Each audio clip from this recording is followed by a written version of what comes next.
Coucou.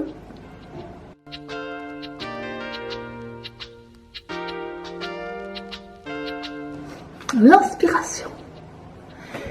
Parce que je dois dire que... Alors là je vous fais le lendemain matin parce que j'ai pas fait hier. Bah justement, pas fait hier. Pourquoi? Parce que hier j'étais à fond dans l'inspiration. Franchement, j'ai écrit un nombre de pages relativement bon. J'ai fait mes petits exercices de l'atelier by Christine, d'écriture by Christine. J'ai lu la vidéo, j'ai regardé la vidéo et j'ai pas encore fait l'exercice des mots. Mais je pense que je vais le faire aujourd'hui. Ou en tout cas cette semaine.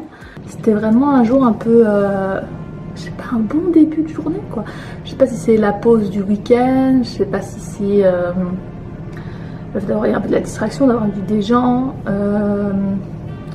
ou si simplement parce que quand ça va mal, normalement il faut bien que ça aille mieux, et que du coup bah ça a été mieux.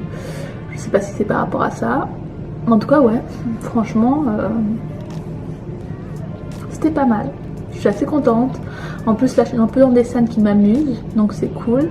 Je commence un peu à je crois, de mon point de vue, de ce que j'ai l'impression en tout cas, un peu à m'attacher au personnage, un peu à plus aller en profondeur.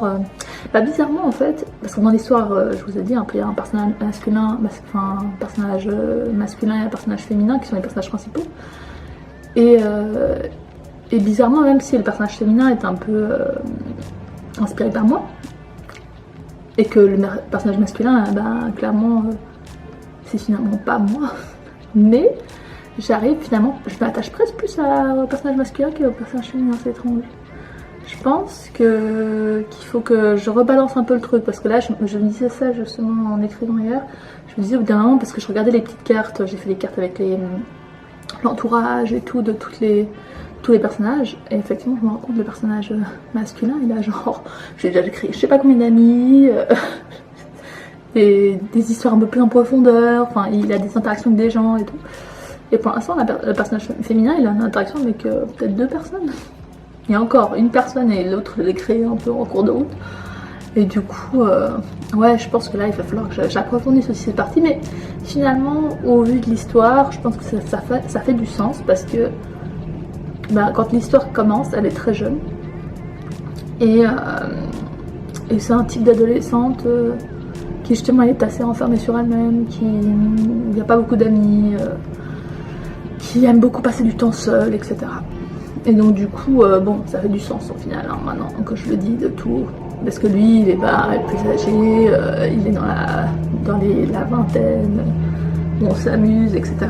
Et en fait c'est marrant parce que du coup dans son personnage à lui, vu que comme je dis c'est pas inspiré par moi, donc c'est un peu plus compliqué de me dire bon bah, finalement maintenant ça me paraît plus simple parce qu'en fait j'ai injecté des caractères de moi dans lui, et je me retrouve à écrire des choses qu'en fait même si je l'écris d'un point de vue masculin, eh ben, ça fait du sens pour moi en fait, et je me dis bah ouais c'est pas con, et puis en plus j'essaye, mais franchement j'espère ne pas faire de boulette, mais j'essaye de montrer aussi une masculinité qui n'est pas forcément... parce que en tant que féministe, moi j'aimerais pas que...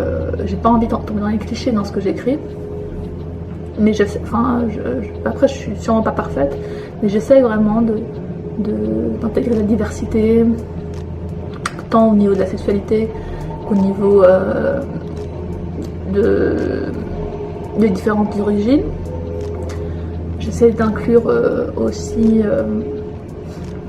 pas une masculinité toxique, donc que ce soit pas une masculinité toxique, etc.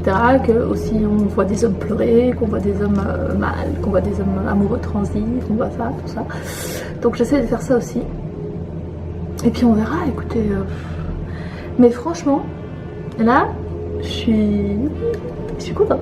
Et je me réjouis là je vais juste pas cuisiner un petit truc pour midi. Après je vais y aller et je me réjouis. Et maintenant je me mets moins de pression, je suis un peu contente parce que je me dis bon il n'y a plus la pression des pages, franchement tranquille et tout. Déjà pourquoi je me mets plus la pression des pages, parce que j'ai regardé une vidéo de Céline, je me rappelle plus son nom de famille, une youtubeuse qui a écrit des romans et qui a justement cette semaine comme par hasard faisait une vidéo là-dessus. Et elle expliquait que ces romans, ça devait faire à peu près 50 000 mots pour être considéré comme un roman, d'après ce que j'ai compris. Et elle expliquait qu'en page Word, elle, ça lui faisait à peu près entre 130 et 150 pages. Et je me suis dit, mais 130 pages, je les avais déjà avant. Alors ça va, parce que moi dans ma tête j'avais un objectif de 300 à 500 pages. Mais là je me dis, easy, 130 à 150. Sachant que maintenant sur mon truc Word, il y a déjà à peu près... on a déjà à peu près 80, je crois. 80. Ça. Mais après c'est pas 80 de rédigé, hein. 80 et là sur les 80 il y en a à peu près une trentaine qui est rédigée finalement, dans ma version finale, et le reste c'est un peu du patchwork et tout, de trucs que j'ai collé, copié-collé, où j'ai mis un peu un plan, etc. etc. Donc voilà, mais franchement, moi je trouve que c'est pas mal, tu vois. Donc je suis vraiment un peu contente, franchement ça avance et je me détends et ça va se passer, ça va bien se passer. À la fin des 3 semaines, j'aurai au moins 130 pages. Moi je vous le dis. Voilà. Alors, à tout bientôt, ciao.